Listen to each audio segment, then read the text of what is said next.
Good afternoon. I'm Gene Wilhoit. I work with states, and I'm here to help you. How about that?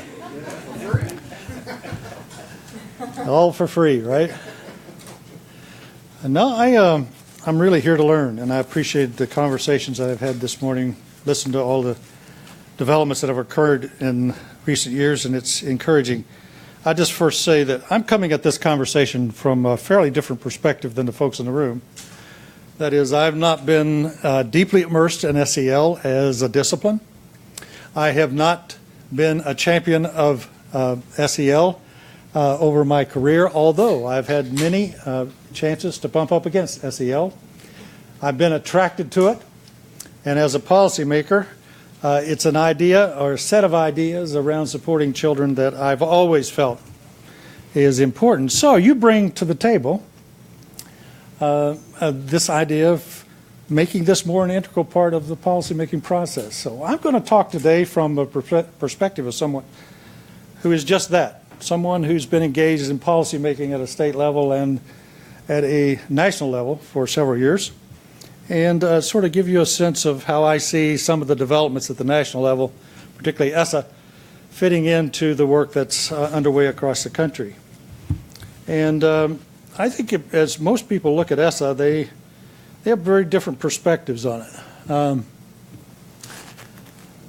The thing I heard out of so many advocates when ESSA was passed was, oh my gosh, we're retreating from the historic commitments that we've been making to our children, that this is a backward step.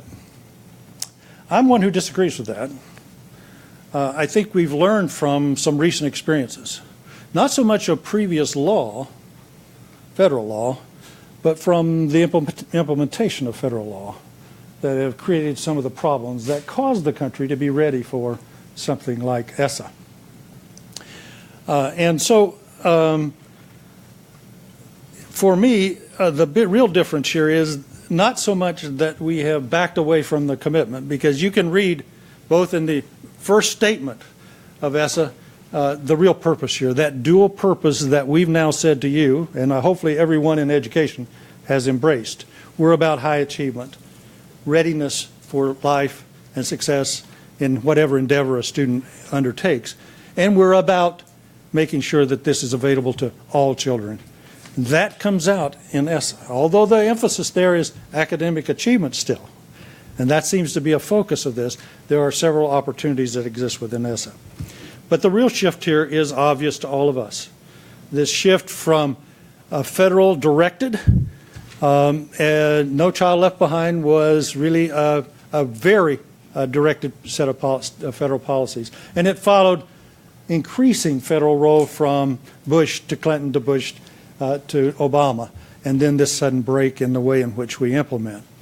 But that is a deliberate shift. That brings with it some opportunities, and I think some opportunities to be creative as states. It brings some obligations to you to lead. Frankly, the leadership in this country in the next few years will come out of states, or it will not. And there are folks saying, I don't trust that the states are going to do this. They didn't do it before. They didn't attend to the all children agenda as they should have. So people are watching. I think states will step up to this and take the challenge. We're not the same agencies we were many years ago. But clearly, it's in your laps.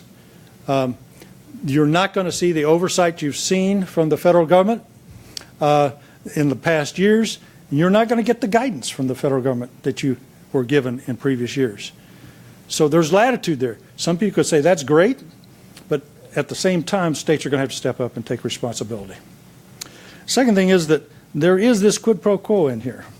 There are some things demanded in ESSA that were not demanded in other areas, or as explicitly in ESSA as in other areas. And those are areas where, as you read through the whole law, there's not a specific section you can point to there, but you can see the references to engagement. They're expecting much more leadership at the state level, and I don't mean the traditional engagement. We floated this in our regulations online, and we got so many feedback comments, and this is what we did with them, blah, blah, blah. That's been the traditional methodology for engaging. This is proactive engagement in the development phases of work. It's expanding the human beings that they're asking you to take attention to and pay attention to and engage in those conversations. And it's an attempt to get them engaged in all aspects of policy work at a state and local level. So this huge expectation is one that I think the feds will be watching.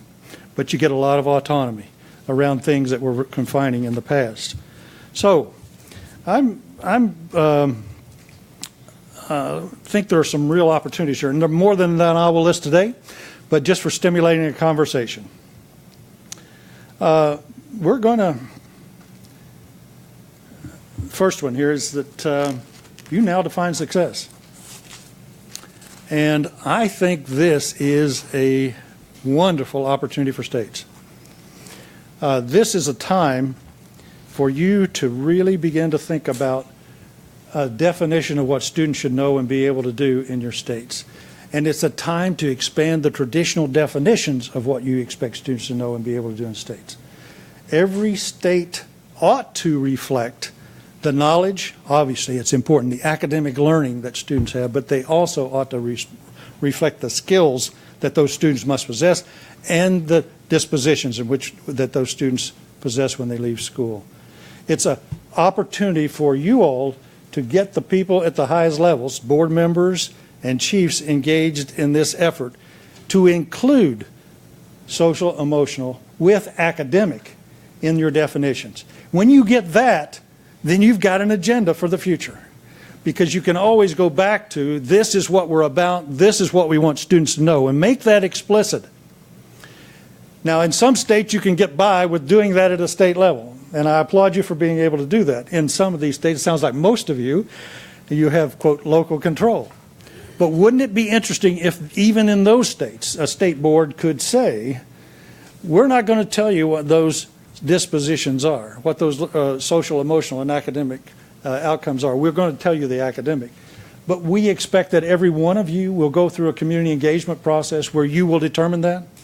And this conversation about what a student knows and is able to do is one that I've engaged in with multiple communities, and I can guarantee you, when you sit down with a bunch of parents and community members and you ask them, what should a student be when they leave us after 13 years of experience, they will tell you the things that you're talking about around this table.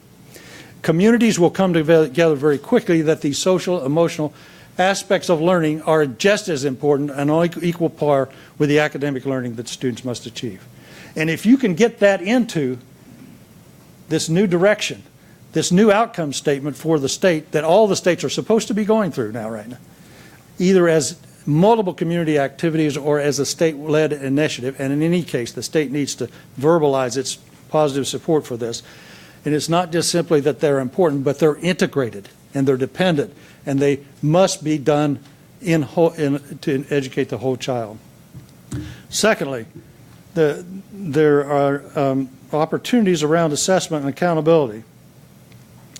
As one who was engaged in national efforts to help folks develop assessments that would measure institutional accountability, and I emphasize that, it's been kind of disappointing to see what we've done in the country. But this idea that a single test is the goal is the wrong mission of public education.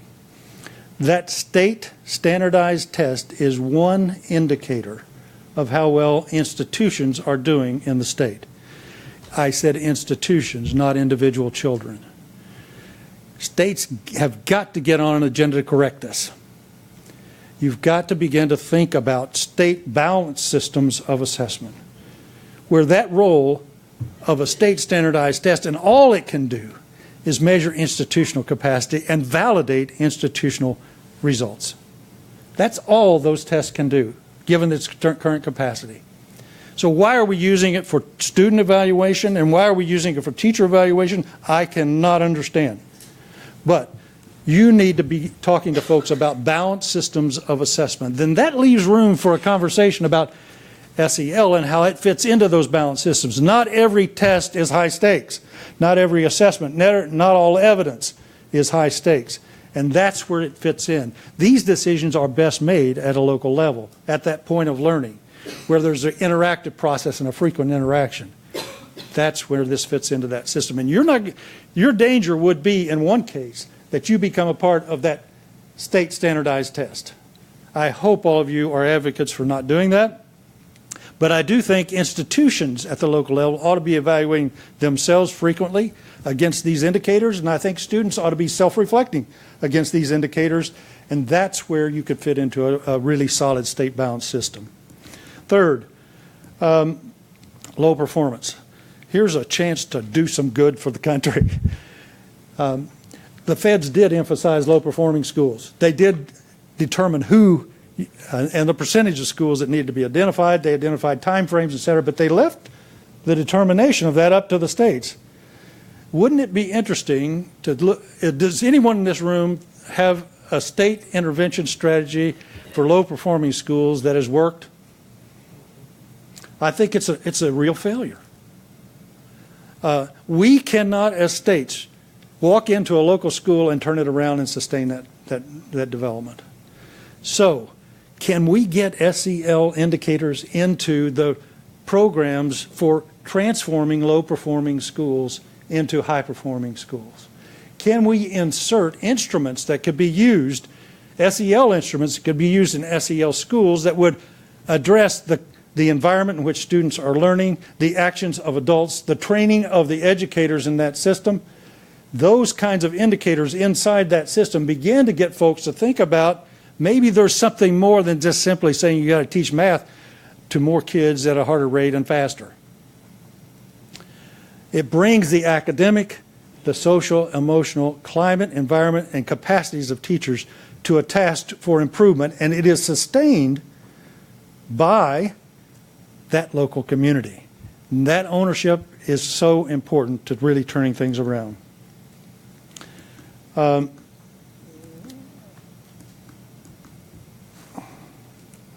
Yeah, I should be moving on. You have a lot of statutory authority. I think the feds moved as much as they can move on this thing.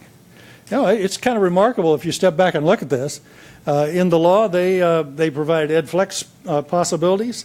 They even established a state EdFlex program. If you apply for that and try to work around it, they even have put into the local plans the opportunity for them to begin to do flexibility. So I think what they've done is create an opportunity. They've not directed you. They are now even beginning to talk about ways in which you can begin to merge across federal programs. So I think the issue for all of you is how can you do this creatively? How can the money coming out of Title I be resourced with your state resources that are going to low-performing schools or to high-poverty schools? How can you begin to think about the titles themselves and how they begin to merge? The references in there are Title I, Title II, and Title IV all have an opportunity for you to bring those funds together. And so I think for the states, the big issue is really concentrated efforts here to begin to think about how we can merge not just federal funds, but state, federal, and local funds together against the goals that we have for our kids. Not that we comply with each of those individual programs. And I think there's going to be some receptance to those ideas. This is the center of success or failure.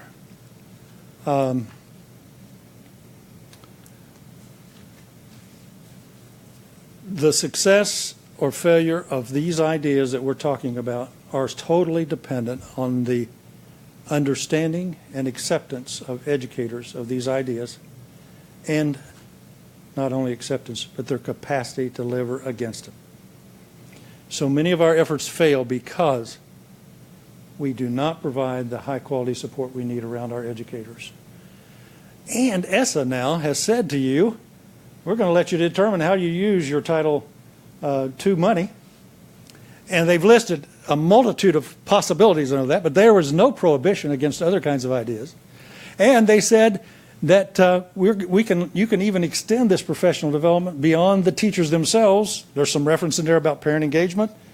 There are efforts in there about building instruments and tools that would allow educators to assess the school climate and begin to rebuild that school climate. So the issue here is lots of latitude and engagement around teacher development. And then finally, 21st century schools. All I need to say about that one is that that list is wonderful.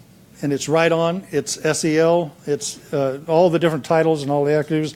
I guess the effort here is go find your partners, your community partners, expand the definition of who can educate a kid, begin to think about new kinds of configurations around supporting them, make sure that you have ideas that support those teachers in ways in the classroom that go beyond what they feel is a very difficult task. So finally, I'm just going to put this up here just to say to you, as you begin to, independently of ESSA, independently of lots of other efforts, this organization, which I'm sure a lot of you have heard about now, the Aspen Institute on Social, Emotional, and Academic Development has been formed. There are some policy recommendations coming out around that. They do align with, interestingly enough, the kinds of opportunities that are provided by ESSA. You can just see where we have come to. Bridge and I have chaired a committee of folks to come up with these, but you can see where we are going to say very strongly to the country, these are important goals. I think it's a tool for you. I hope the panel picks up on this, Bridge, and talks a little bit more about it, but just to let you know that there's going to be a national resource hitting that national stage in a very near future that's going to be helpful to you. I'll turn it over to you.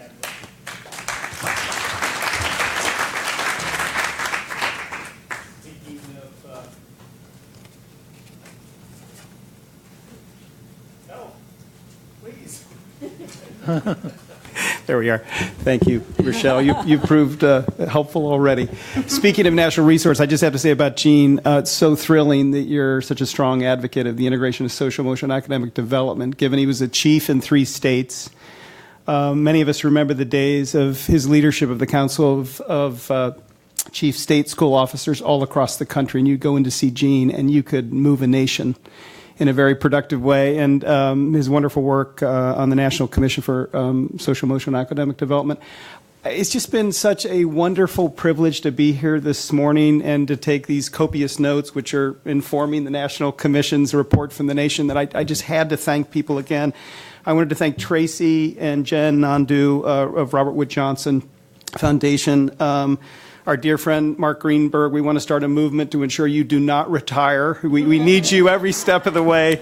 And Penn State, Pure Edge, she was with us. She's taking her kids to Bruno Mars tonight. So she's very popular in her own family. Linda Dusenberry, who's just a force of nature in the CSI and all her extraordinary work. And Roger Weisberg, who's with us in spirit every step of the way. And Tim Shriver. And Melissa from CASEL. I also wanted to thank Ross Weiner at the Education and Society program at the Aspen Institute, who really has been, with Jackie Jodel, the force behind the National Commission for Social, Emotional, and Academic Development. I actually want to give a round of applause to Ross and Jackie because it's been the best national commission I've ever seen. And finally, to all the leaders we've heard from today, all the work you do day in and day out, as I think about this topic and I think about the events in the life of our nation over the last number of years, this work is just so critical.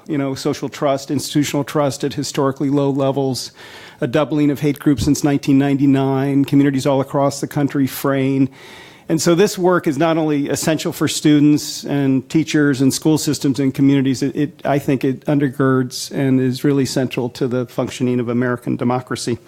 So on that note, we're so excited to welcome this panel.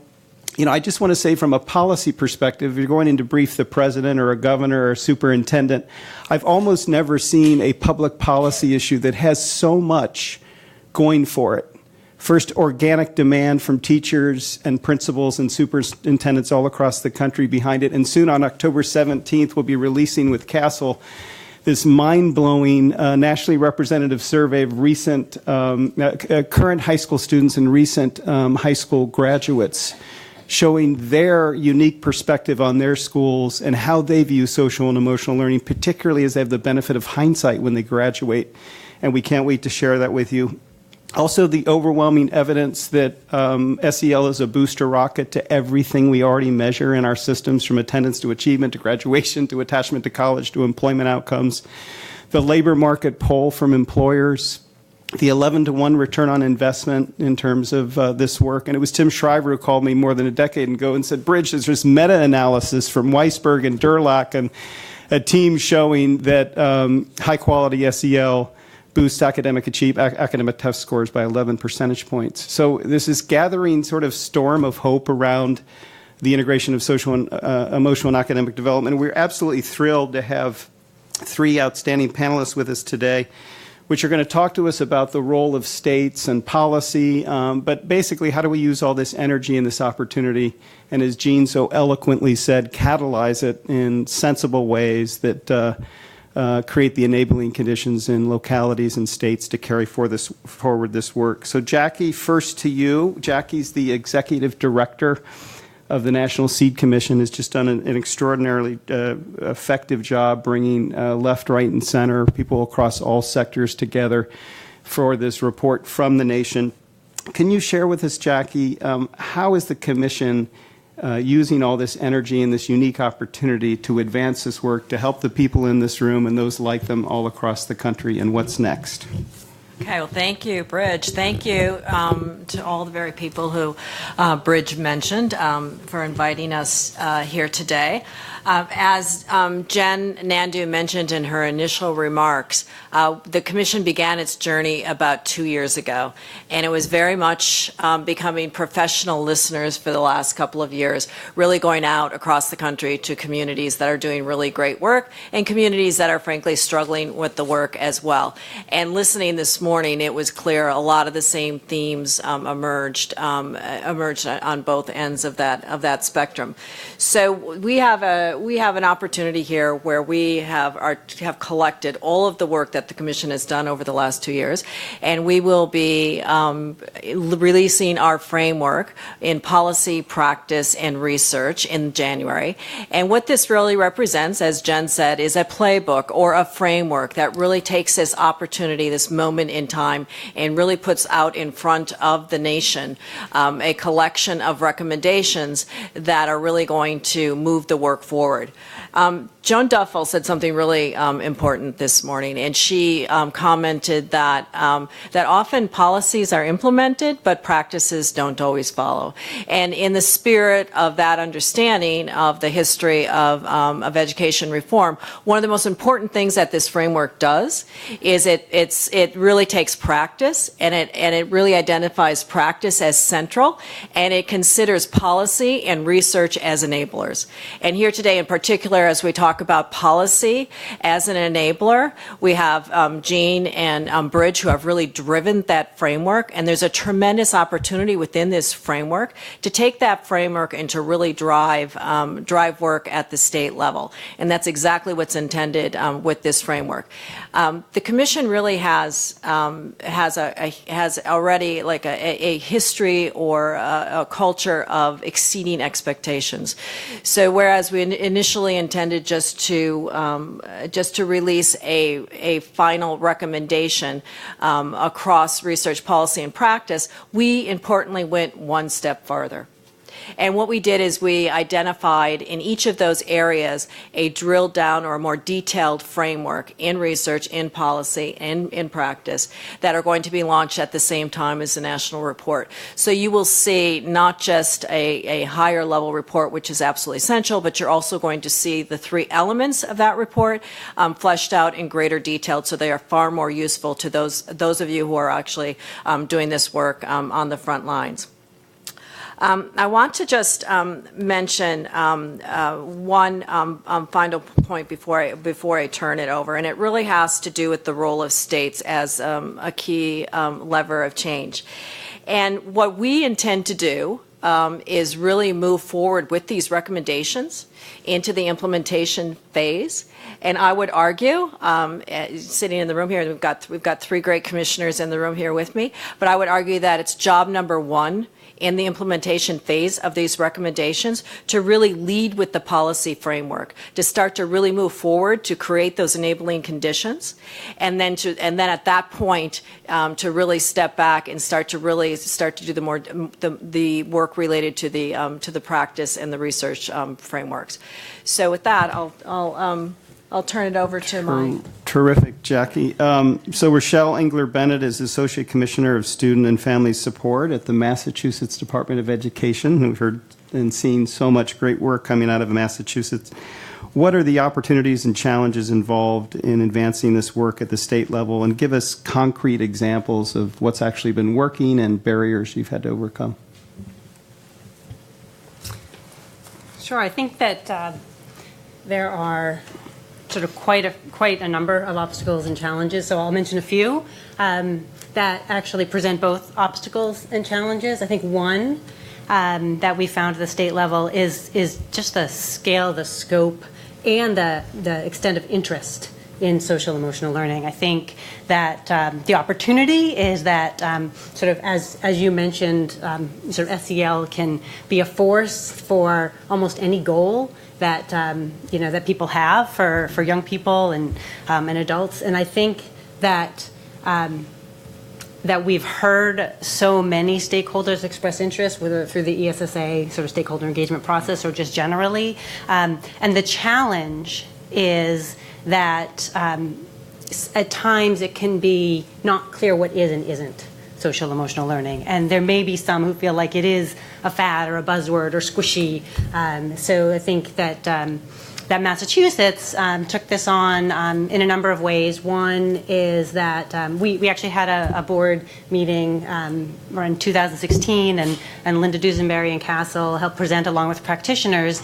And as a result of that discussion, we decided to sort of define social emotional learning for the sake of being able to communicate about it and provide guidance about it. And we did really ground our definition in CASEL's 5 competency cluster areas. But we also made it clear that other sort of definitions and paradigms and frameworks are viable. And we would support that as well in concept. And then I would say that we also looked to make a statement and refine our core strategies for the state. And one of them we refined around supporting social emotional learning, health, and safety, and had that sort of guide our messaging to the field as well as our work with the department. And sort of one data point around that is we have a survey for principals and superintendents, administrators across the state, and between 2017 and 2018, we did see roughly a 10 to 14 percentage point increase in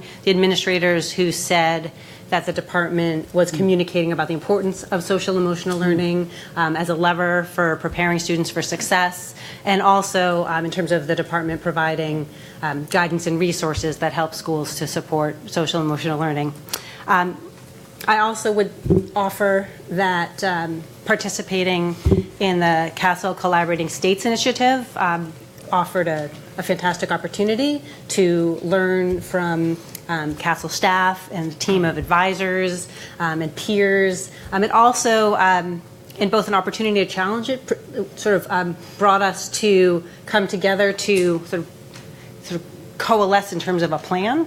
And we really thought about, do we expand our pre-KK standards in social emotional learning up through grade 12? And we decided that for the near future that instead of doing that, we would really be making considered efforts to look across our high leverage documents, our existing frameworks, our existing guidance documents, and really infuse the concept of how to develop social emotional competencies throughout the work and expectations.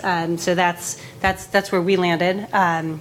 And then I think the last aspect I'll mention is the opportunity and challenge related to pursuing social emotional competency development through a culturally responsive approach, and really appreciate the sort of the resources provided, the brief from the Robert Wood Johnson Foundation and Penn State on approaching SEL through the equity lens, and also the Aspen Institute call to action around this topic as well. I think that there's a real opportunity to sort of approach social emotional learning in a way that really builds relationships and respects and sort of taps into students and families, sort of cultures and multiple social identities, and really develops the competencies in a way that's very respectful and that is much more impactful in terms of what they can how they can grow and how they can learn. I think the risk and the challenge is that too often, sort of educational policy and the educational workforce, is sort of overrepresented, sort of in terms of the white middle class sort of cultural paradigm, and there's a risk of sort of pursuing social emotional competency development with implicit bias, or sort of in a context where there's quite a bit of systemic inequality. So I think in terms of Massachusetts tackling that, I'll just mention a few things that we sort of on our social emotional learning page, advised by CASEL, Dr. Jagers and others, Dr. Olivo Castro.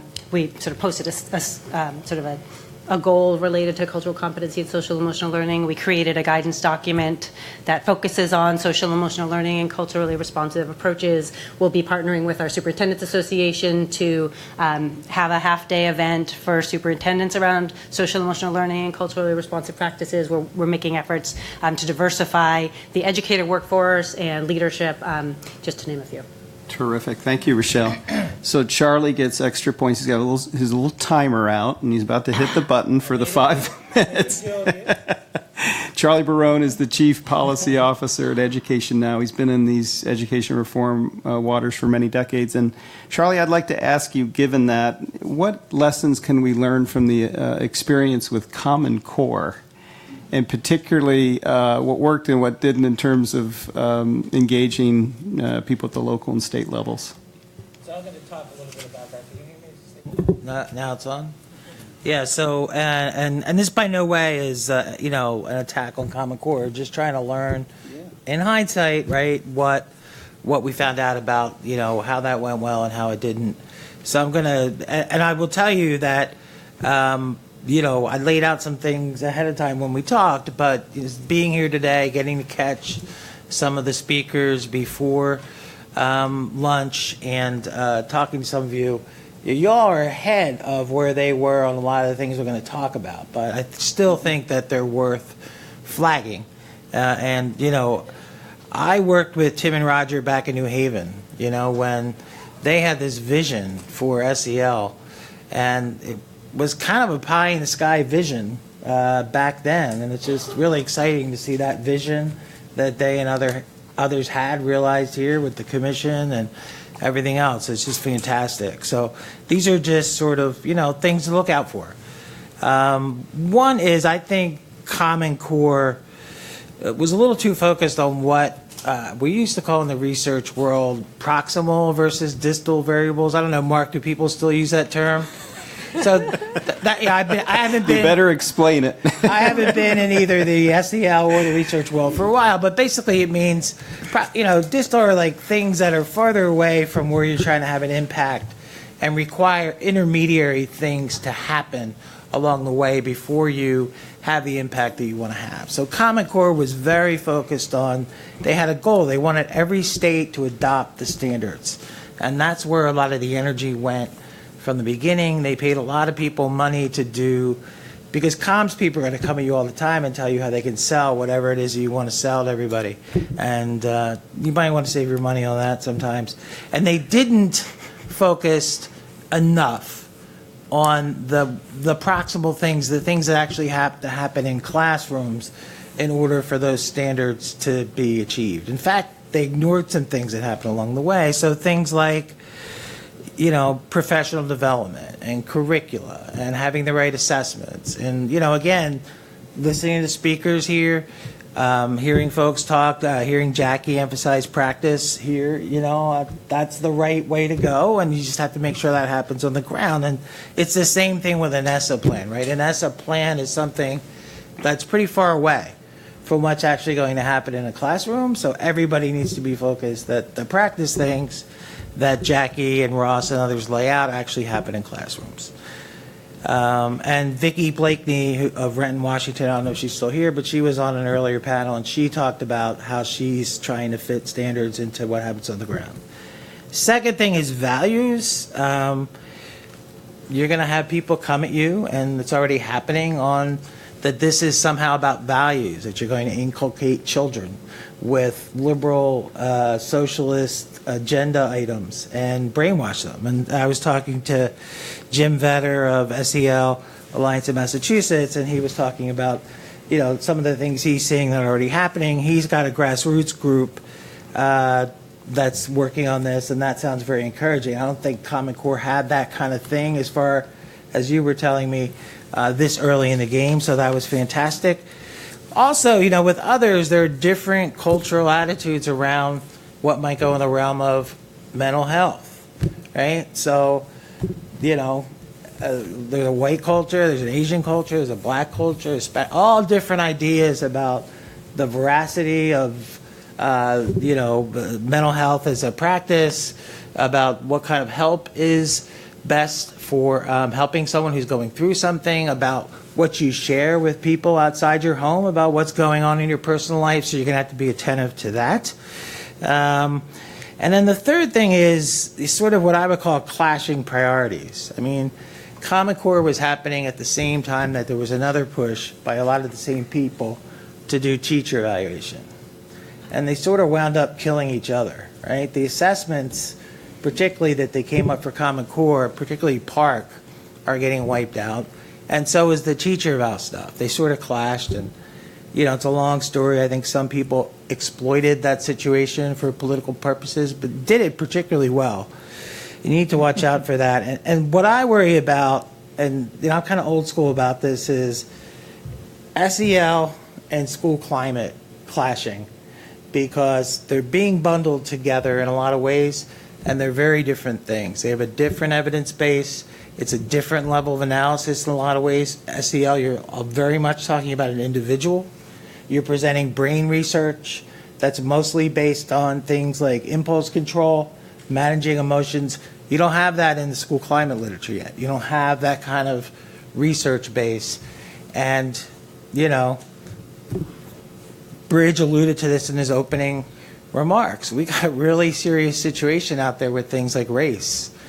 And if you're going to walk into a community and try to do both SEL and race, you better know what you're walking into. Because I'm dealing with things where I live. I don't think anybody who's been paying attention this week, you understand that certain communities circle the wagons. And if something's going on, their first instinct is to try to hide it. And so I just think you got to be mindful of that stuff, because it's a whole different approach to deal with things that are happening around race and culture right now. And I think people have to be very careful about that. It's the right thing to do, don't get me wrong. I know some people are going to come away and say, Barone said don't do culture and climate. I'm not saying that. I'm saying they could clash, and I'm saying you have to be clear about what your mission is whenever you go into any particular community, and that these are very different things. And race right now is tough. And in some ways on race, you need like a whole different approach. That is very tough out there right now, to say the least. And I'm trying to use nice words. So I'm out of time. Happy to talk to people after. Really learning a lot here. And thanks for this. Terrific, Charlie. Thank you. Let's open it up for questions, please. Yes, David.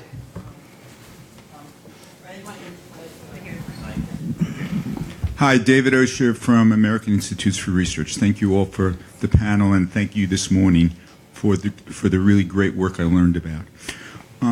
If I were in the place where you are now, Charles, 2 or 3 years ago, I might have said the same thing, okay? Because used to be, for example, one of my favorite superintendents, Eric Gordon, would ask Roger Weisberg and me, so what's the relationship between school climate and social and emotional learning?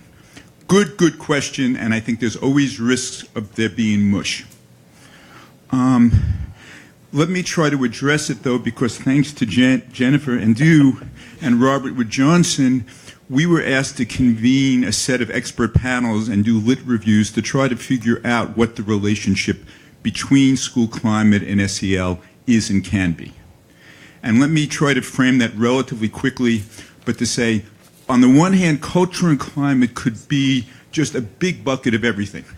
And if it's a big bucket of everything, it's going to be very, very hard to think about how it connects to social and emotional learning, particularly in the short run. And on the other hand, there are aspects of school climate, sometimes called conditions for learning, that are really about those things that are fundamentally a part of learning and development. And we know from research in the science of learning and neurobiology that relationships drive and mediate learning, and at the same time, the learning of individuals and the social and emotional competencies they develop then end up being key parts of the conditions for learning for other people. And whether it is right or not, we have not had the grand experiment to demonstrate it. I can tell you that when we first convened practitioners, some of whom, like Joan Duffel, were in the room, we then convened researchers. I think Mark Greenberg was one of the researchers in the room, and a lot of good people. And then we convened synthesizers, and Robert Sherman, who's in the room, and many people came together, as well as looking at the literature. What we saw is there is this chicken and egg relationship between school climate and school culture. And in addition, while on the one hand, this may seem like it's a new rocket, our colleagues at CASEL have always, in the evolution of SEL, been very, very clear that social and emotional learning is not just something that's in the child. It's in the relationship. And I'm sorry for the overkill, but just to give you the last piece, when we started the evaluation of the CDI, the district initiative, the first set of qualitative interviews we did with superintendents. And I asked them, so why are you doing this? They didn't say because we wanted to develop the social and emotional competencies of our students. What kept on happening, and we were not asking them for, was that we want to change the quality of the learning relationships in the school. So I'm sorry to be as strong, but I think this is a very important meeting, and we're at a very important point. And the lessons of the Common Core are extraordinarily pregnant with information, and everything else you said is right, but I don't think the choice is between one or the other. I think the choice is to do it right and to support through implementation quality how to do it right when these are flavors of the year. That was amazing, and we didn't even tee that up. So thank you. Wow, synchronicity. Jackie, you wanted to... Okay, so I feel like we need to put up a sixth chair here for our friend David. Come on up. Who is such a wonderful man, by the way. I just want to comment on where the commission ended up in terms of really addressing the equity lens to the work, because I think that based on what you're saying, Charles, I think it was such an important journey, and we learned so much from it. And I can hear Dr. James Comer in my head saying this, as well as Hugh Price, two really critical commissioners that have really pushed the commission to make sure that there's not the unintended consequence in terms of the universal benefits of this work, that the students who are in the best shape end up benefiting the most, whereas those who have the greatest need do not receive the types of resources that they need. So taking that kind of a guidepost of, okay, let's make sure we do not make this mistake with the framework that we're putting forward. We had some great discussions, and it really landed and best articulated by Jim Shelton, who was in the Department of Education under Obama, and said, we're talking about universal benefits for all kids, but that doesn't mean that it translates to a global approach. We have to think about each and every child, and we have to make sure that universal benefits translates to that individual or personal approach for each and every child. And it really comes down to what David's talking about, is often this notion of the relationship-based settings and the notion of the role of relationship in working with those children to really start to identify the types of needs that need to really be addressed. So I think it was as I was listening to David's comments, I think that was such an important point. The other thing that I want to just quickly slip in here, I don't know, we're coming up on Thanksgiving, and I don't know if any of you probably many of you come from great big families like I do, and I always view Thanksgiving tables as being like one of the best ways to learn about social and emotional development, at least in my house. So in my house, I have my dad who goes to a union meeting the first Tuesday of every month, and I know if I want to drive him nuts, I can talk about the wage price spiral. And then I also, I guess there aren't any economists in the room. And then I also have my sister who is a professor at the University of Michigan, developmental psychologist, who's off the left edge. And then I've got some brother-in-laws, God forbid, that they have very different political points of view on the very far right. So this really provided great training to make sure that we really, really look at these documents that we're producing and really try to find common ground. Because guess what? One of the most important things that we've learned over the last 2 years is there's huge common ground. Huge common ground. Values, if you just so you're clear about the notion of what values means and really specific about it, it brought the people from very different camps together to talk about this work.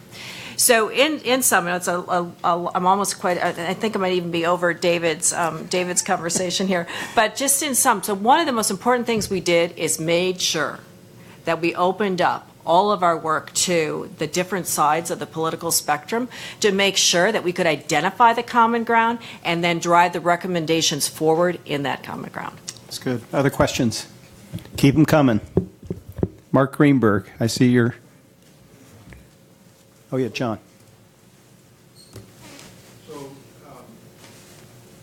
one of my main jobs as a superintendent is to understand policies so I can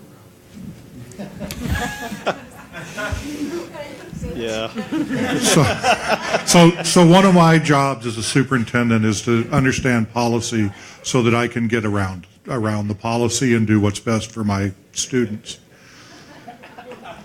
And trying to speak in a positive fashion here, what are the aspects of the new policy that I can exploit for the benefit of my kids?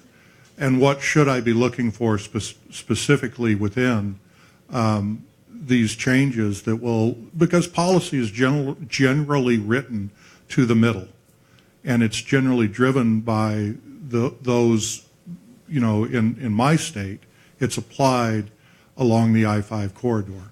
And so how do I make sure that I'm taking every advantage of these new changes? Thank you. Thanks, John. Who wants to take it? Charlie?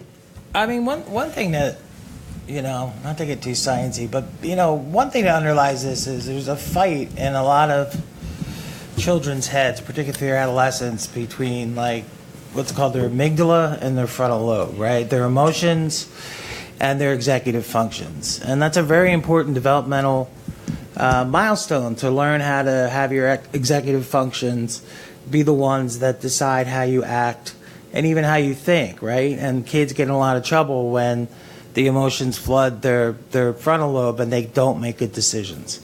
And so I think that's one thing that underlies this, as part of what the brain research shows, is you can teach people to do that. You can teach people to do that through a variety of ways. There's a literature in cognitive psychology that's very much along those lines.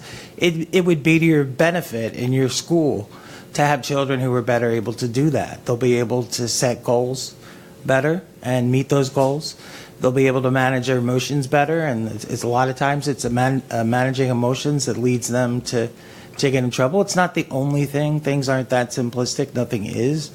But, and where I've seen this, it goes a long way toward those things.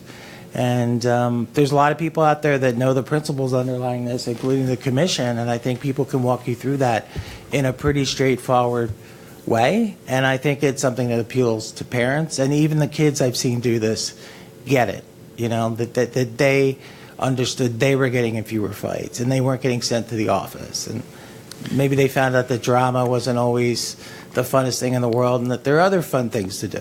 that you can do besides drama. So I hope that's helpful in terms of being pragmatic about this. So, John, I want to be very specific to your question, too. Just so I was on this White House Council for Community Solutions for President Obama, and we were focused on the 6.7 million young people who were disconnected from school and work. And we visited 39 communities across the United States. And one of the first questions we asked every single community was, what do you need from your federal government? And in 39 communities, we expected to hear, more resources through more programs. And in 39 communities, we heard the same answer, which was, we want to treat young people holistically.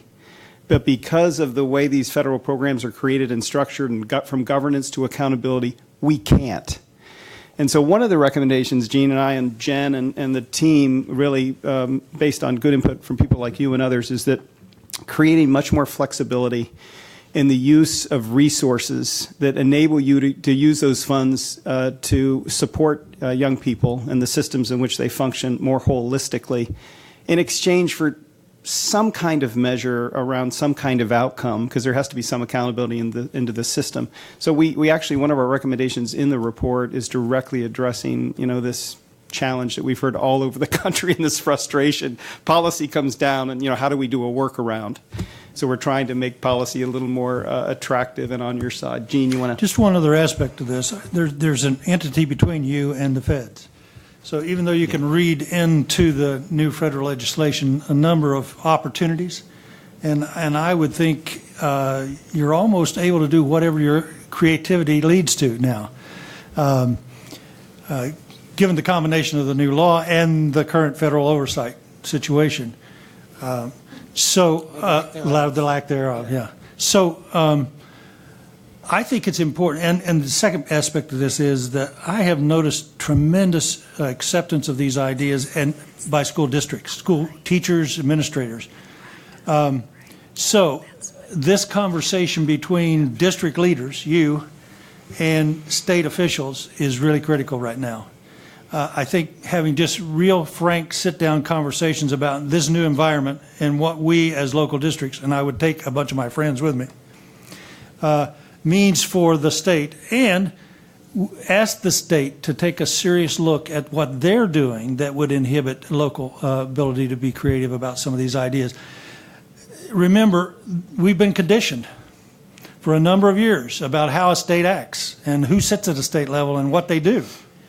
And the states are trying to change that to their credit. But I think reaching some understanding between districts and the state agency about the latitude that exists and the new kinds of conditions that exist between the federal government and districts and how the state can enhance that rather than inhibit it is a real serious conversation. Needs going right now. That's great, Gene. Other questions? Mark, I think you were next. I'd like to tie together issues around the ESSA opportunities and equity in SEL, if I can. And that's around the issue that December 2019, I believe it is, that states will have to report on data transparency for the funding of every school. And this provides apparently communities, parents, et cetera, with the opportunity now to see actually what's spent in every school in their district and how it's allocated related to equity. And I'm wondering if there's thoughts you might have about how this could relate to moving SEL further in districts in a way to increase equity. Sure. Charlie, go for it. I mean, so what we know it's going to show are inequities within districts, between schools, high poverty and low poverty, primarily driven by seniority, pay, and placement policies for teachers. So the opportunity is, and I think this goes to what you would want even at a school level, try to send at least equal, if not better targeted money at high poverty schools to those schools, and then give them the flexibility to do what they want with the money and meet all the goals that we're setting out for them. And I think the places that are moving to those more autonomous school models are showing results, including in places like Massachusetts. I just want to add one little point, Mark, that Beth Herman and I were talking at the break, and next Thursday, Bob Balfance and I are releasing a report that shows that there are even though the country's actually cut the number of low-performing high schools in half over the last 14 years, there are 1,300 remaining low-performing schools that qualify under ESSA for reform, redesign, and states have to identify those schools in October. And given that 7% of Title I resources are going to now be available to help those schools, we think that's an extraordinary opportunity for focus and priority. It gets to the question of equity. I mean, it's like we live in two educational nations. In the vast majority of high schools in the country, graduation rates are over 90%. And in the remaining 1,300 schools, graduation rates on average are 49%. We actually have learned a lot over the last decade about what can help places like Tacoma and Fresno and Cleveland and Austin. And what's interesting is that we've studied these low-performing schools. Part of the secret sauce of reform that we started seeing even before we were in the SEL work was actually social and emotional, a real fidelity to educating the whole child and worrying, with really good data very early and along the way about not only academic but social and emotional development. So I just wanted to highlight that, as many of you know it, but some of you I talked to weren't aware of it as an opportunity. And I think that's a highly leveraged opportunity to move this work, something that's a real priority for the country. So I'll just mention briefly in Massachusetts, I think there's a lot more that can be done, but one of the things that sort of colleagues at the department have done is bring people from the field together and look at some of what we have available online already in terms of how districts are using their resources, related to sort of support personnel like counselors, or in relation to paras, or in relation to teachers.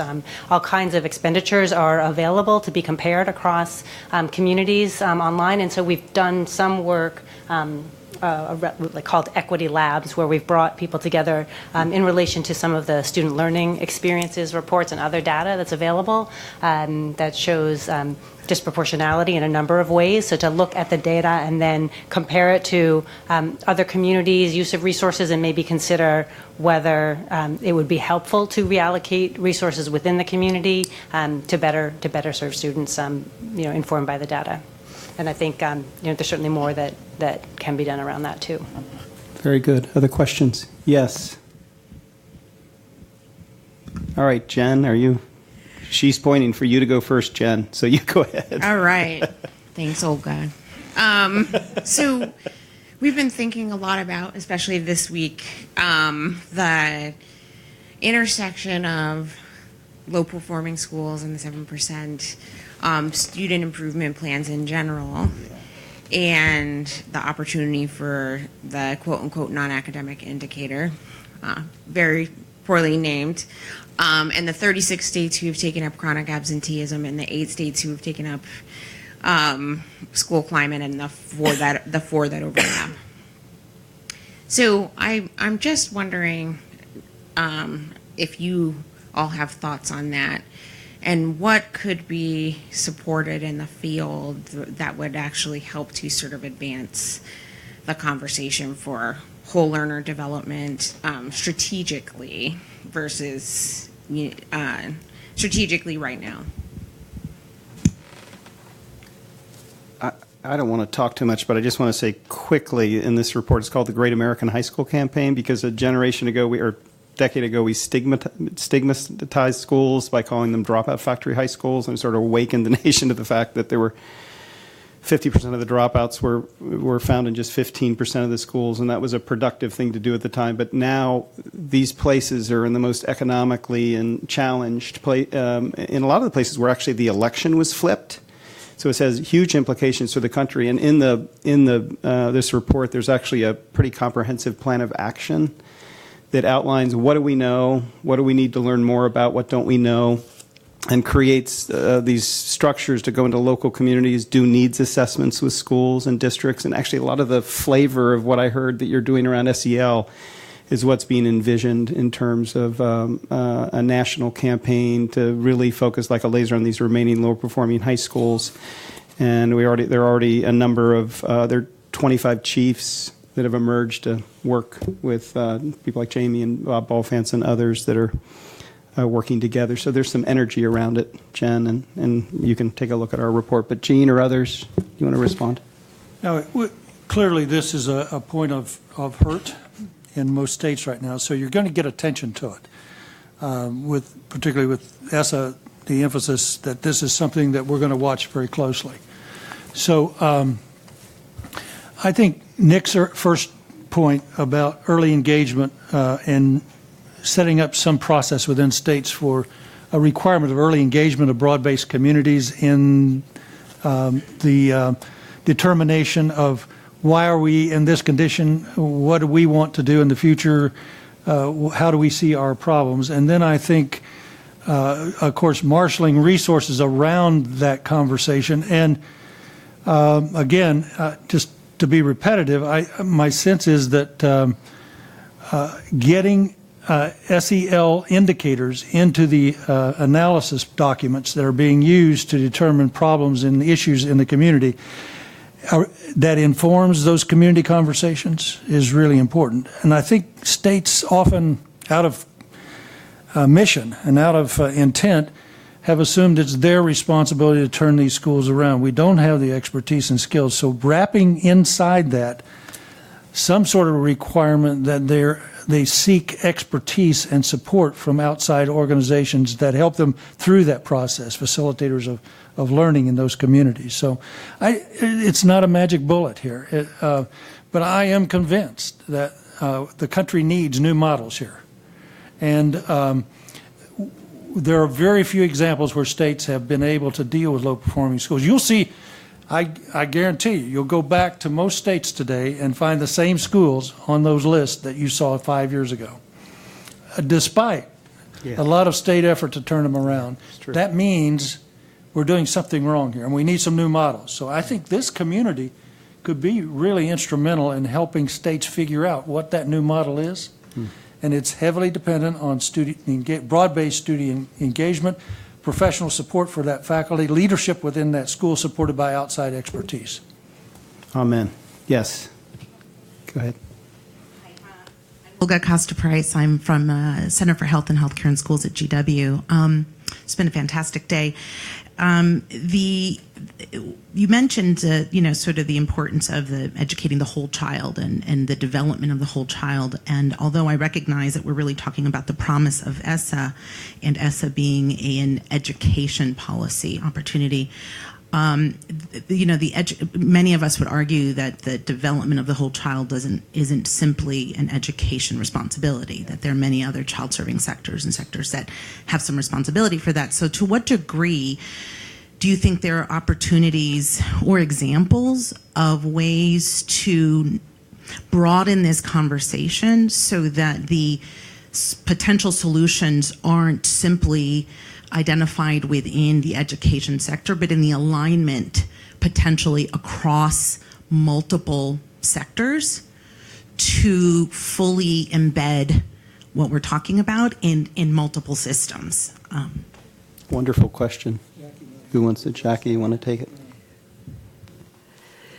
So if that is probably one of the most common themes that we've really heard over the recent part of our journey, and I think it also relates to Jen's question about how we think about how we really start to think about targeting high poverty schools. One of the most important things that we need to do in the implementation phase of these recommendations is to absolutely expand our ecosystem, our thinking about our ecosystem beyond the schoolhouse. And we've started that. There's a lovely woman in the room here, Jen Lerner, on the commission staff, who has really driven the inclusion of the youth development folks, for instance, in our conversations. And just very simply to start defining learning settings, not just in the classroom or in the schools, but start to really understand all of the places where children learn.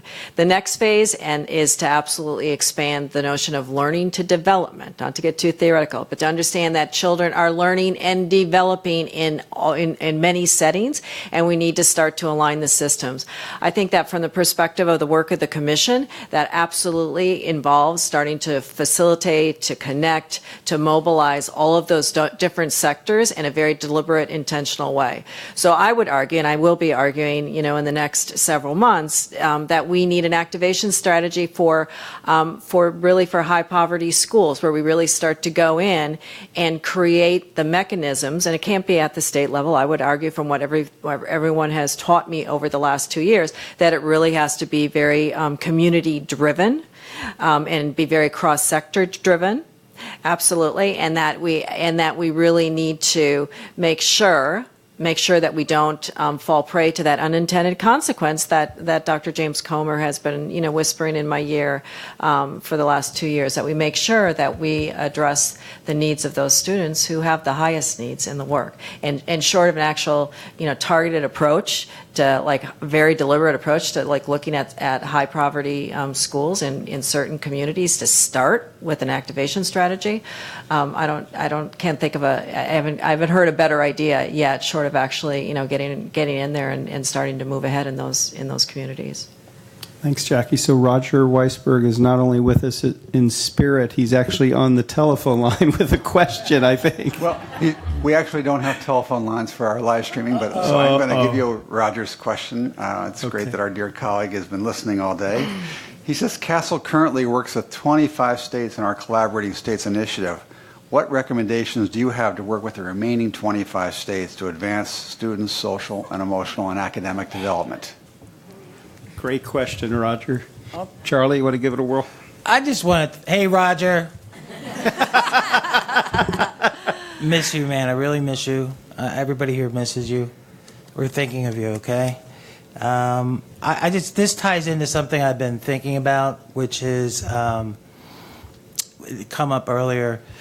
I try not to go too into the weeds here, but ESSA sets up a pretty complicated structure of roles and responsibilities between states, districts, and schools when it comes to what supports and interventions have to happen in any particular case. And so I think I won't go any farther into the weeds than that, but you need to understand that the state holds the 7% that's allocated under Title I for that purpose, but it's districts that are on the hook for mounting interventions in one set of schools, and then for the other set of schools that are called targeted support schools, it's actually the schools themselves. For the first few years of this law, which for all intents and purposes are going to be the entire span of its authorization, because it's going to take time for them to get identified and then mount their interventions, they're on the hook for the intervention. So I think this speaks to your question and to Rogers. You're working with the states, but try to understand, how's the state going to allocate that 7%? What are they going to do with other funding that they have for other things? Are they going to give it to districts and schools in a way that they can integrate it, put it all together, and meet the needs of the kids in their particular school based on community involvement, but also based on what we know on best practices in science and medicine? And I think you have to understand how all that's going to come together, because a lot of it is beyond the state. The state's got the money, but basically a lot of this is going to be on the districts and the schools to figure out for themselves. And so you're going to have to keep drilling down to that level. And for the other 25 states, just ask them how they're thinking about that process as they give out their 7%, plus there's another 3% for student services that could also fall into this. So there's really 10% the state sets aside under ESSA, and that's what I would be asking states right now. Gene, you want to add? I did just insert the information that states do listen to each other. They talk to each other frequently. They are the primary source of innovation, is other states, not researchers. It's kind of interesting how change happens within states. So you get stimulus from outside. Some states respond. The other states listen.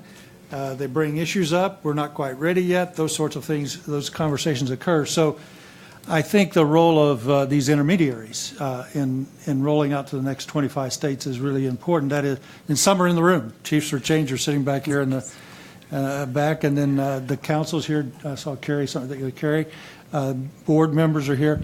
I think getting to them and the other actors at the state level who have influence over the conversations that these folks have. They convene them, they resolve issues, they come together around policy decisions. So it's sort of the natural way to watch innovation either move through states or be stopped at some point because of some problem another state has had with it. So having these combined conversations is really important.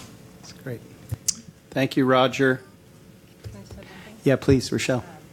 Just in addition to what's said, I want to emphasize that our experience, and I think others have been, that CASEL's work with the states through this initiative has really been to see where are states at, what do states need, what do states want, and how can they be supportive in that realm? How can they provide guidance? How can they help move along the journey? How can they connect with others to learn from them? So I have to imagine and believe that continuing that with other states can only be appealing to them over time. Good. Yes, Beth? Yeah, Gene. By hook or crook, you've got to have words coming out of the mouths of your leaders in the states that are supportive. It's no disrespect to the hard work that all of you are doing, but I don't know how you do this. Find the avenues that you need to get to, but words and voices are important. You don't have to have a program initiative for a commissioner to stand before the superintendents and say, this is really important, it's something I'm interested in. And the board members doing the same. So again, I would have some sort of strategy where you can get that kind of evidence that there's a strong commitment from the highest level. I know sometimes that's a difficult task, but if you don't, it's still going to remain a program. A nice program, but not central to the mission of the agency. Yeah, good. So from chief to chief, Mike McGee. This is more of a comment following up on something that Charlie just mentioned, but the direct student services provision in ESSA, which allows you to use up to 3% of your Title I dollars to create at the state level a constellation of services that students can access directly. There's only 3 states doing that. That's an optional set aside. It's Louisiana, New Mexico, and Ohio. Just wanted to mention we've created a toolkit that makes it pretty easy to implement this in your state, at least gives you a running start. Happy to talk to anyone about that. But it strikes me that just on the sort of innovation side of this work, this is a really interesting part of ESSA that could be leveraged much more than it's currently being leveraged. In addition to the fact that states have much, much more flexibility now to distribute their Title I and Title II dollars in a way other than just by distributing those dollars by formula. So if you're creative, you can really incentivize the adoption of smart SEL practices through your Title I and Title II regs. And happy to talk to anyone about that. We've seen really creative work being done in states across the country on that front. Great. Thanks so much, Mike. Beth?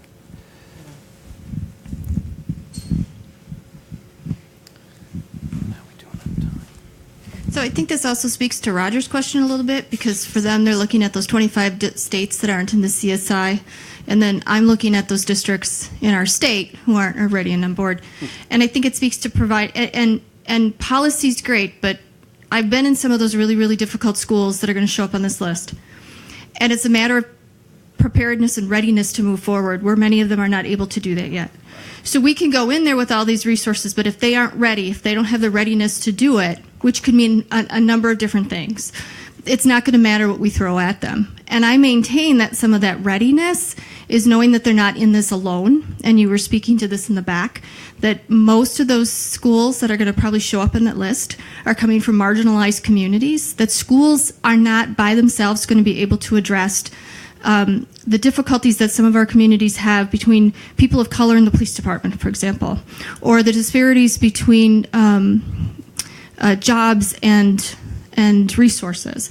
So, I mean, those are all, I'm probably speaking to the choir here and at a much larger place than we have influence, but it's going to be pretty hard for schools to address that if we can't also address those basic things that are interfering. We've got historical trauma in our communities. I mean, all of those different things are going to need to be addressed to provide the readiness before we're going to actually be able to shift those schools to being successful. Just my 2 cents. Great comment.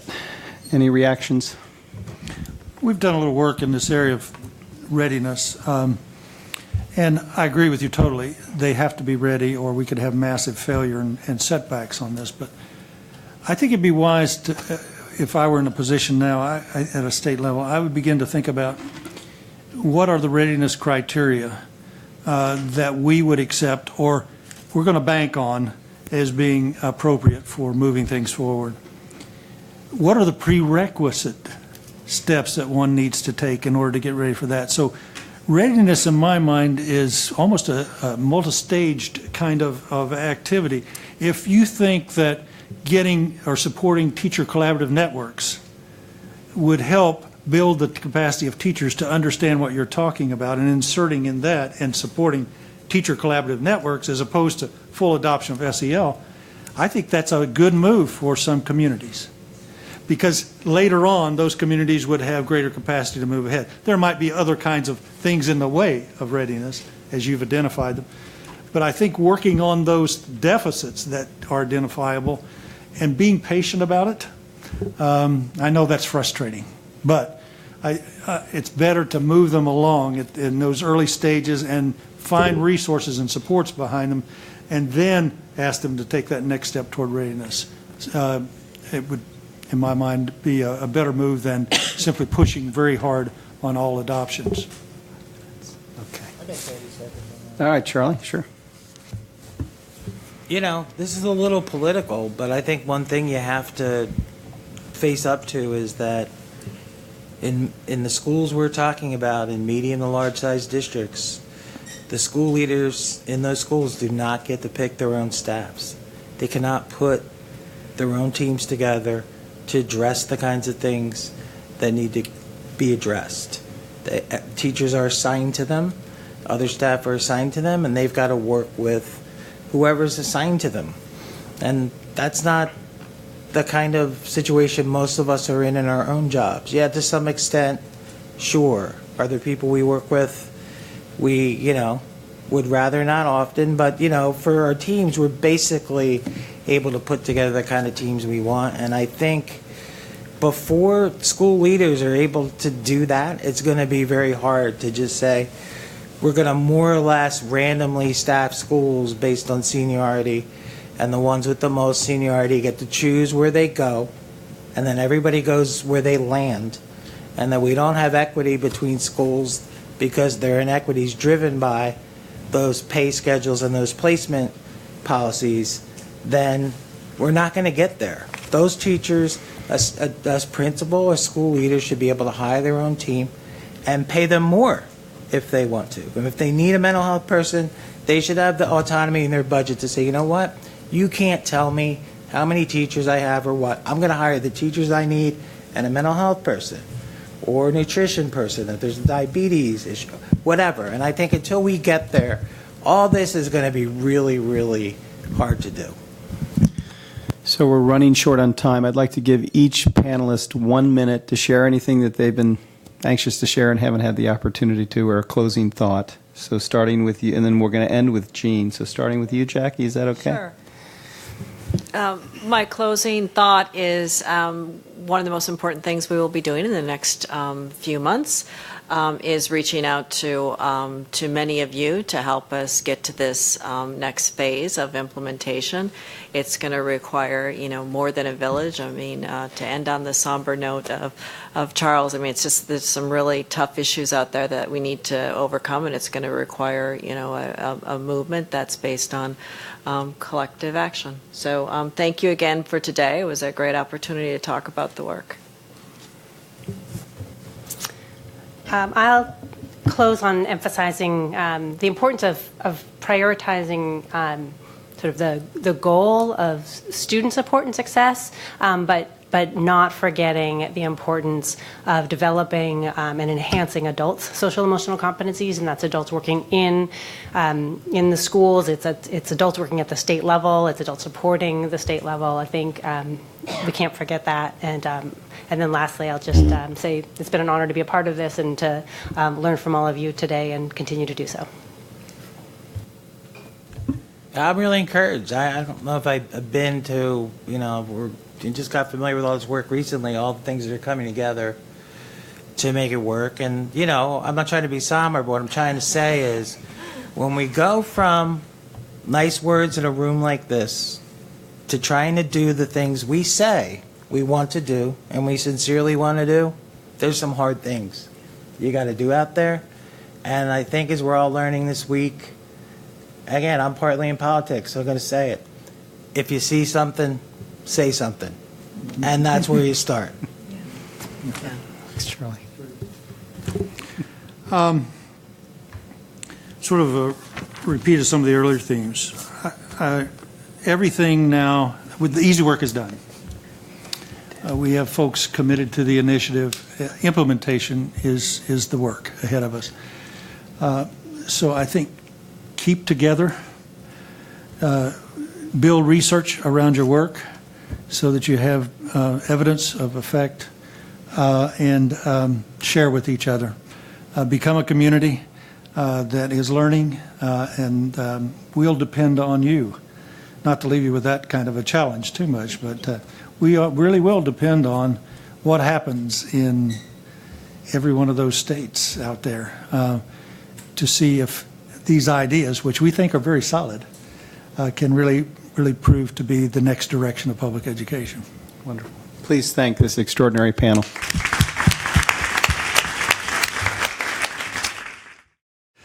We have two closing commenters. The first is Melissa Schlinger, Vice President of Practice at CASEL, and the second is Aaliyah Samuels from the National Governors Association. So welcome to both of you.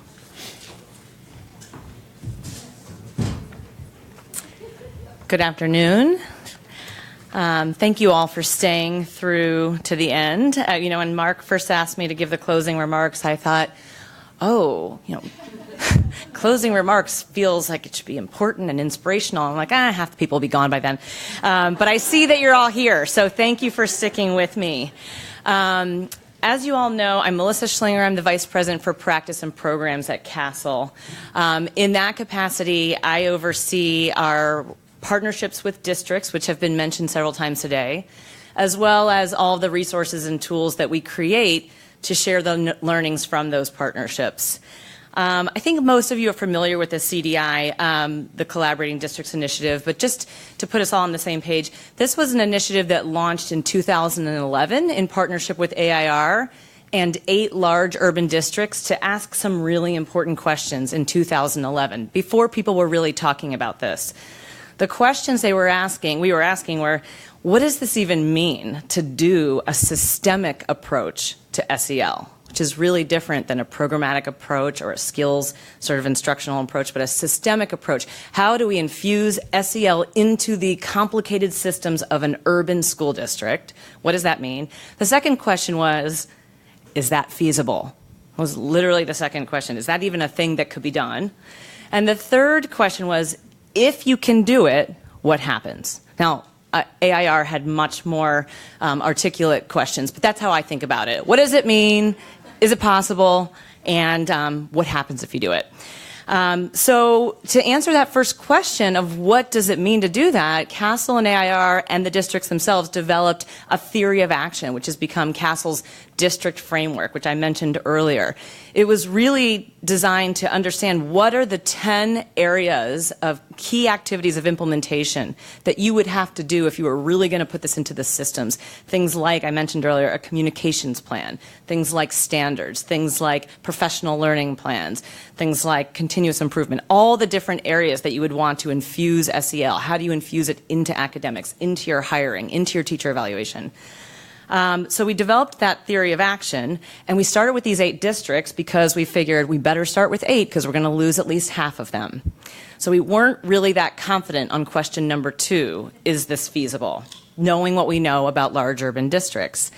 But actually, we've surprised ourselves and I think many people because all 8 of those districts continue to this day to partner with CASEL in this endeavor. And in fact, one of the things that we thought was going to be a major stumbling block was that we knew that there would be a lot of turnover.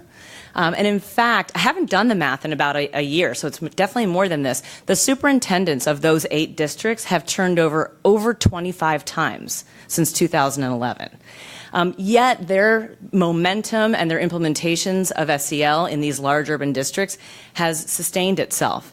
And another really interesting thing happened is that when some of those superintendents left those districts and went to new districts, they raised their hand and said, oh, I really need to prioritize that over here too. So we actually, instead of having just those 8, maybe dwindling down to 5 or 4, CASEL now has 21 large urban district partners, districts that have been either superintendents who have moved from one to another or who have come to us asking for support. More and more districts, as you know, are recognizing that this is a critical part of how we educate the whole child.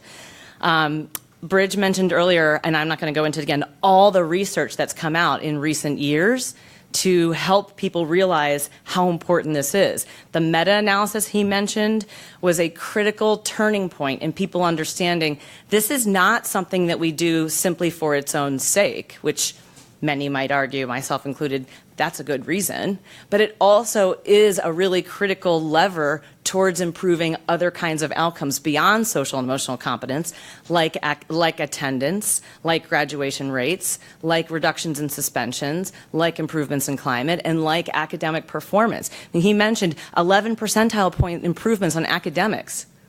Like most academic interventions don't get you 11 percentile points on academics. So that was a pretty earth-shattering groundbreaking research that got a lot of people's attention. And by the way, there was a follow-up to that on the longitudinal piece that showed that those types of improvements were sustained for years and years later. So this is not just a shot in the arm and kind of cross your fingers. This is a sustained improvement.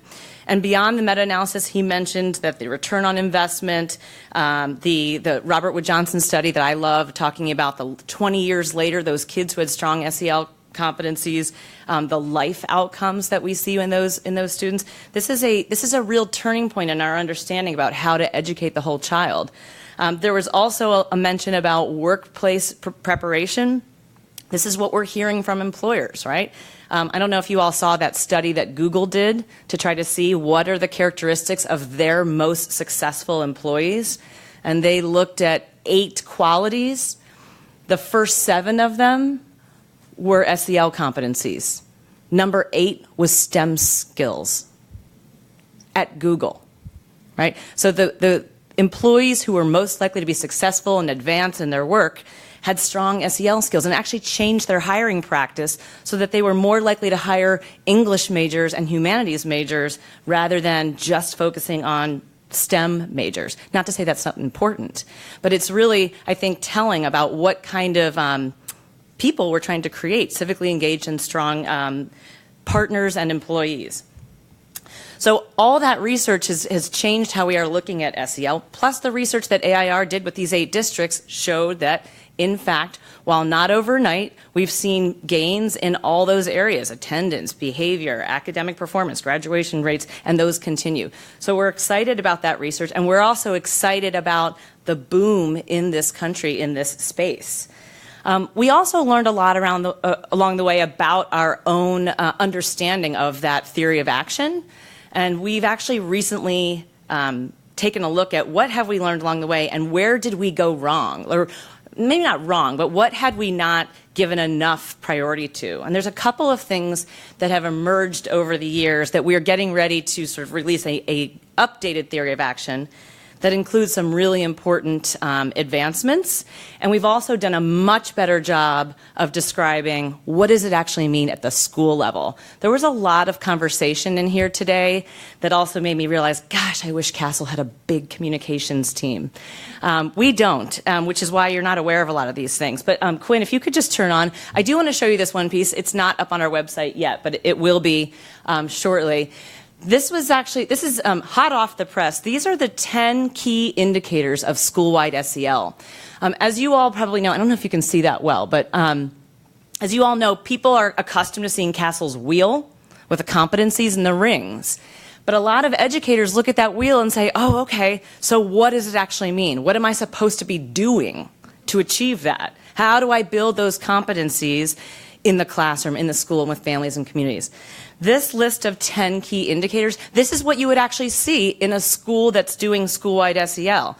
You would see explicit SEL instruction, meaning there's time in the day where the focus of that time is to build these competencies for our students, but that you would also see that SEL is integrated into your academic instruction, into your PE instruction, music, art, all types of experiences where SEL is infused. You would also see that the youth in that school have an opportunity to be meaningfully contributing to their own learning and to how the school is working. You'll also see supportive school and classroom climates. I was really grateful for David Osher. Where is he? Is he still in here? Thank you for your comments on that last session, because when you are promoting the social and emotional competencies of students and adults, and you put structures in place, that's when you have a supportive school and classroom climate. We think these things are very related. Also, this is one of the innovations over the last 6-7 years, a focus on adult SEL. We very much underestimated the importance of this.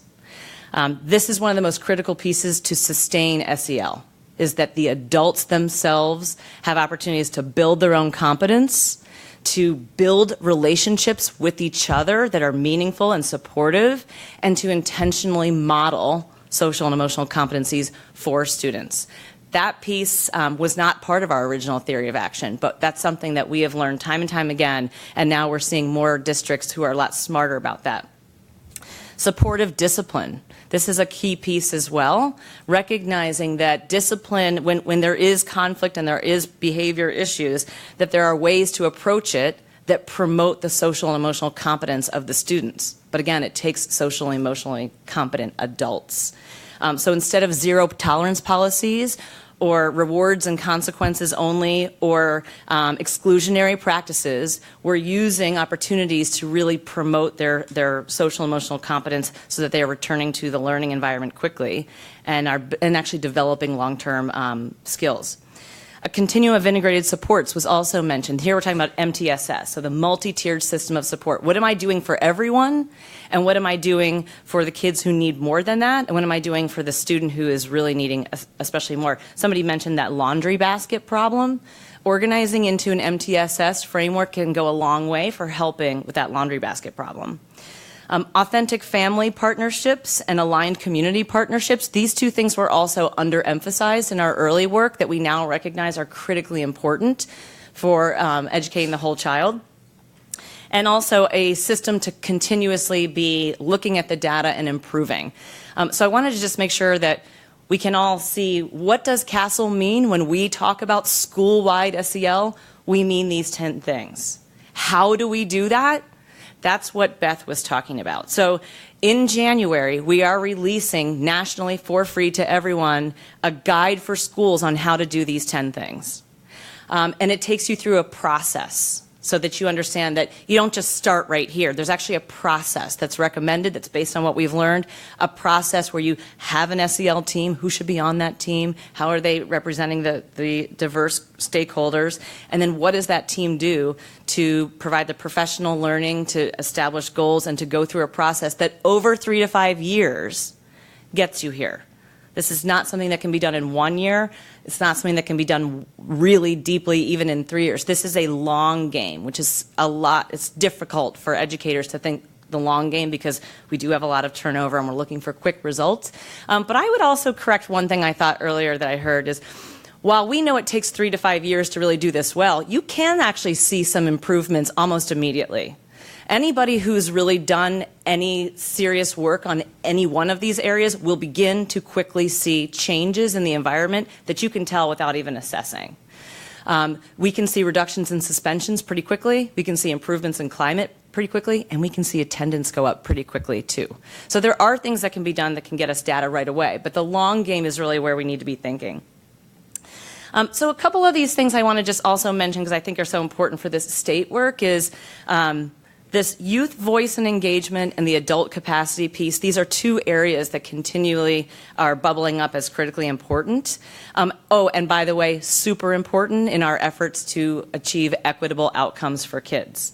I would agree that you can't do SEL and solve all race problems, but we know that if we have any chance of addressing the inequities and the racial tension, we have to be promoting the social and emotional competence of our students and our adults. But these two things in particular I find really interesting because we've all of a sudden decided student voice is really important, and they actually have a lot to say, and they're much more bought into the changes when they're part of that. And we notice that's also true about teachers, right? Teacher voice is really important. We're seeing teachers in the streets, right? They are striking and protesting in new ways for change. And we also know it's true about principals, right? Principals' voice in their districts are critically important. And one of the things I love about the CSI is that they are really listening to the district's voice, right? That we are not doing this top-down, do-it-this-way, compliance-oriented agency, but that we're listening to stakeholders at every level, helping us figure out this work and listening in ways that are really meaningful and helping us to do a better job. So this student voice, teacher voice, principal voice, and district voice, I think, is a trend that you see all the way up and really shouldn't be underestimated. And the same is true about the adult SEL competence. People sometimes think, oh, teachers, you're talking about the teachers.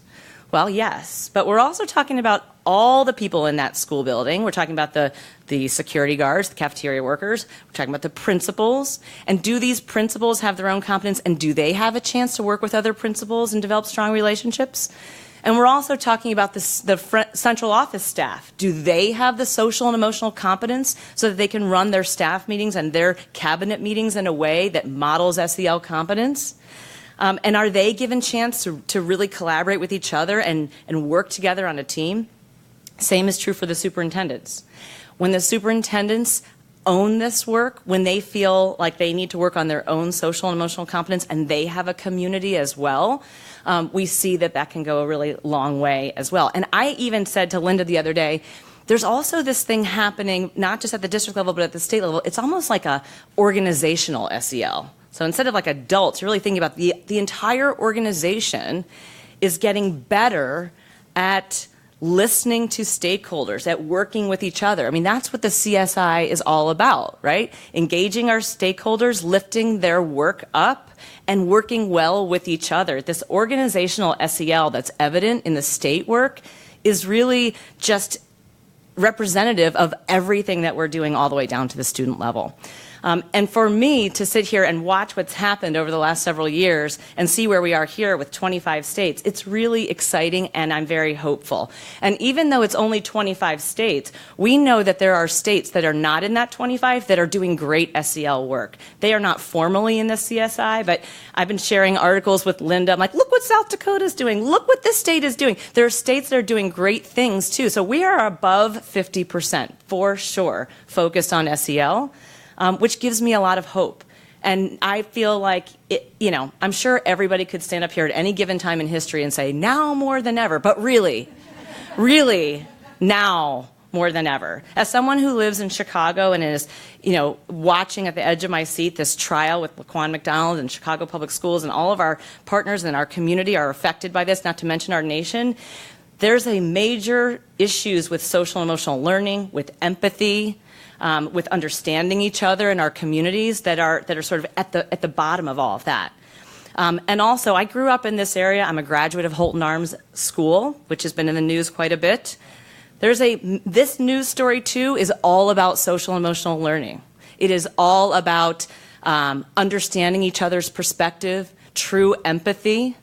It's about trauma and how we cope with trauma, how we ask for help. All of these social and emotional competencies are playing out right before our eyes in the news, and it can be very demoralizing to watch. But I am actually very optimistic. I feel like we are not just doing something that's going to be a fad. How could this be, right? I mean, if it were going to be a fad, those 8 districts, 4 of them would have dropped off, maybe even all 8. This is not a fad. It is absolutely a movement, and I believe we're all part of this movement. And while I know it doesn't end here, I think the people in this room are really at our greatest hope for changing this country into a direction that we can all be really excited about and proud of. So I just want to say thank you all for your work. Please get to CASEL website. Feel free to email me. There's lots of things that are not on our website yet, but that I would be happy to share. And I just appreciate all of you and your important work on this mission with me. Thank you.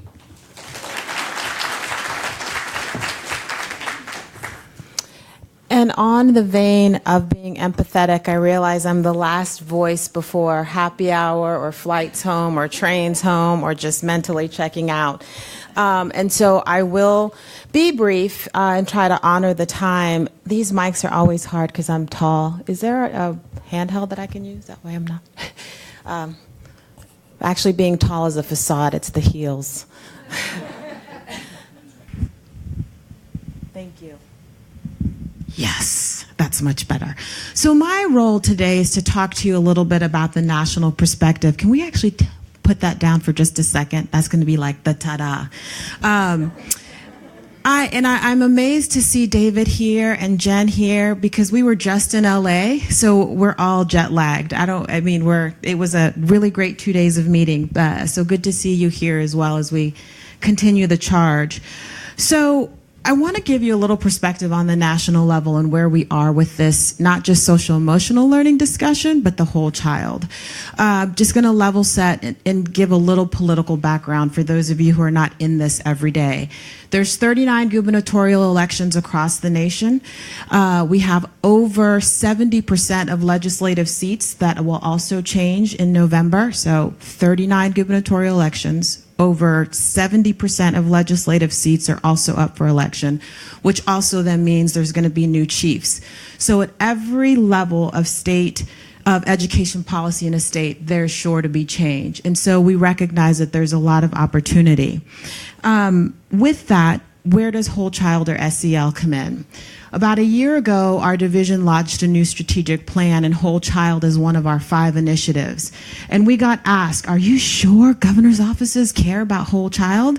Yes, they do, but how they were framing it and having the discussion was the question mark. And we realized that was our role to come in and help shape and mold that discussion. So Whole Child is absolutely at the forefront of our discussion with governors, but not just from the education perspective, but looking at the role of health, human services, homeland security, because as someone mentioned earlier, this issue of social emotional learning and education equity is not just nestled within education. If we don't look at housing policies, if we don't look at criminal justice and how those have impacts, then the work that we're trying to do is not going to get accomplished. And so we've recognized that we have a real opportunity to be a broker. And I started off with 3 points that quickly became 8, so I'm going to run through them really quick. And so outside of having this Whole Child initiative where our social emotional learning work is going to be nestled, we have 3 core principles that undercut all of our work that we're making sure we're integrating: equity, alignment, and data. And all of those things have come up to one degree or another today. And so before we even get into the projects, we're using those 3 things as the launch pad, because we absolutely need to help our policymakers understand what data is available in their states when they're making education decisions, but how to disaggregate the data in a meaningful way to tell the story that needs to be told, not that we want to tell. And I realize this is being live streamed, so I'm filtering my thoughts. Well, for those of us after hours, I'll explain more. Also looking at equity and realizing that the equity discussion needs to be a variable that's not just front and center, but there needs to be some variance across states. How are we looking at special education? How are we looking at rural education? So when we talk about equity, it's not one universal lens, but we use the data from the states to then go into that governor's office and say, we absolutely need to have a conversation around equity. Which leads me to the alignment piece. If we're not looking across multiple systems, and when we say alignment, yes, to attune its education, thinking about early childhood into K-12, into higher ed or the workforce, but it also needs to be alignment across systems and look at how do we reduce duplications of funds to put back into the system to maximize learning. So with all of that, another piece is as I look around the room, we're very much the choir. And it's a good thing. We're here to support each other, and sometimes we might need more emotional support than others as we do this work. But we realized at NGA we had to move out of preaching to the choir and think about how do we have a broader audience of listeners. And when we saw a window of opportunity, we took it and we're running with it. And that is a charge I'd like to give all of you in your states and your districts, to move from preaching to the choir, to think about how can you broaden the discussion and bring more parties to the table that can really impact change. And with that, this is where I'd like the ta-da slide.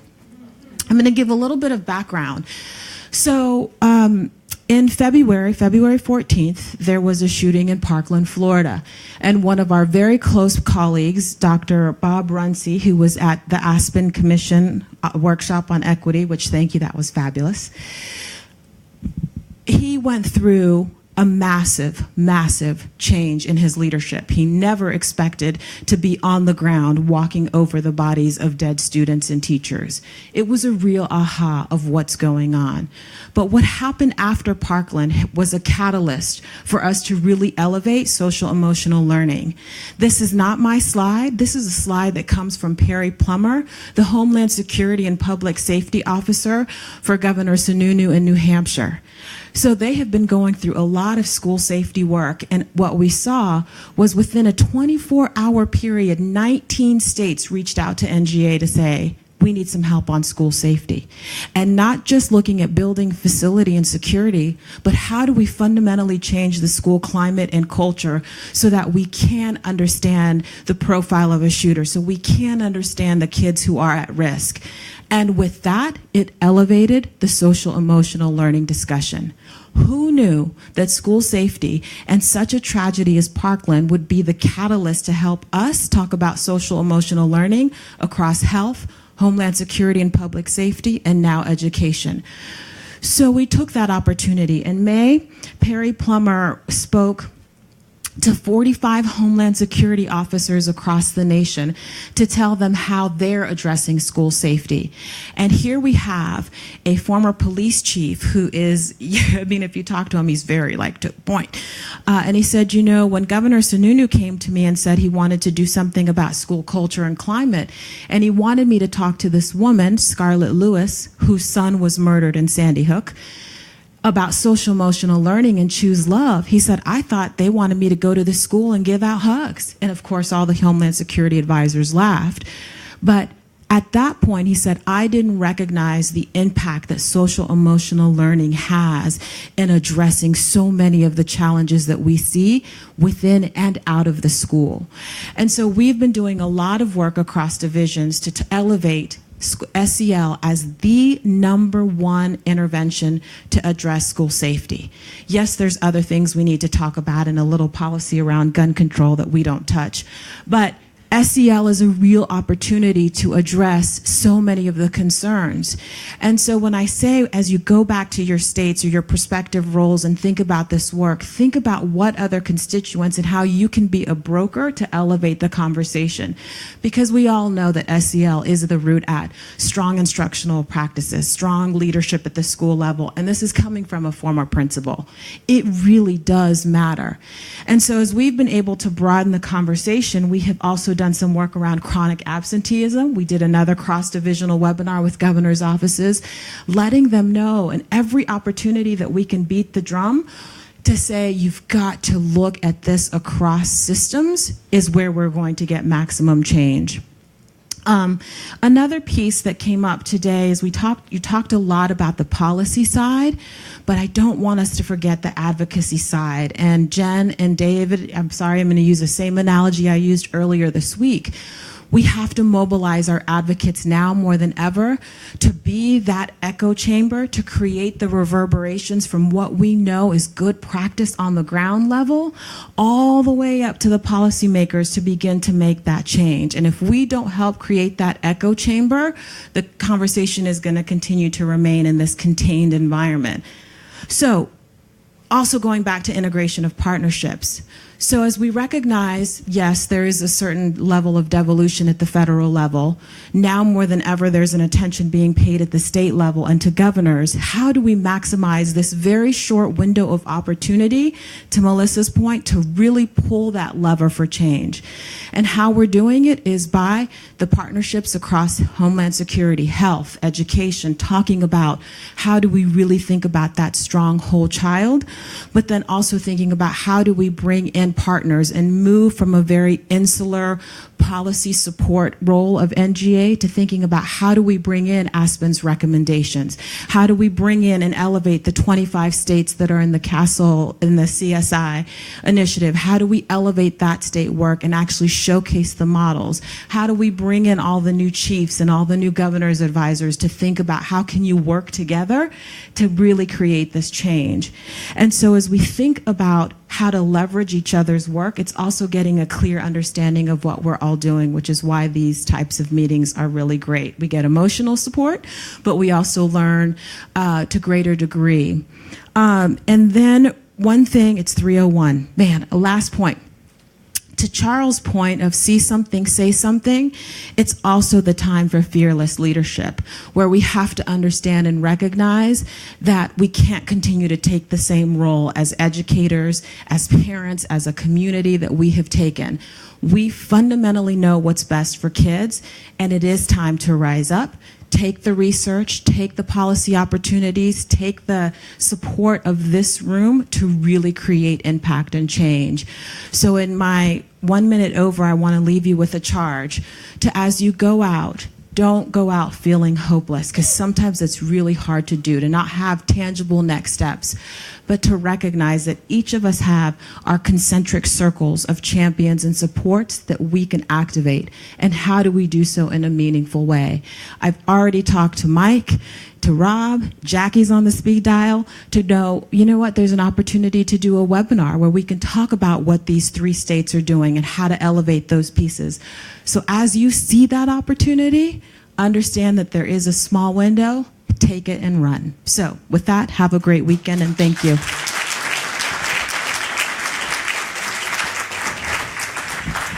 Thanks to Aaliyah and Melissa for inspiring and really thoughtful closing commentaries. I just want to thank a couple people very quickly. I want to thank Linda Dusenberry for her incredible conceptual leadership with this meeting and the work. And behind that, I want to thank Roger Weisberg, who couldn't be with us today, but is behind all of this work and the great conception of SEL. And lastly, to thank Mel Miller, because she's done an incredible job of making this a great event for all of us, and fantastic organizer. Thank you. And go home and enjoy your weekend. Do some of your own SEL work.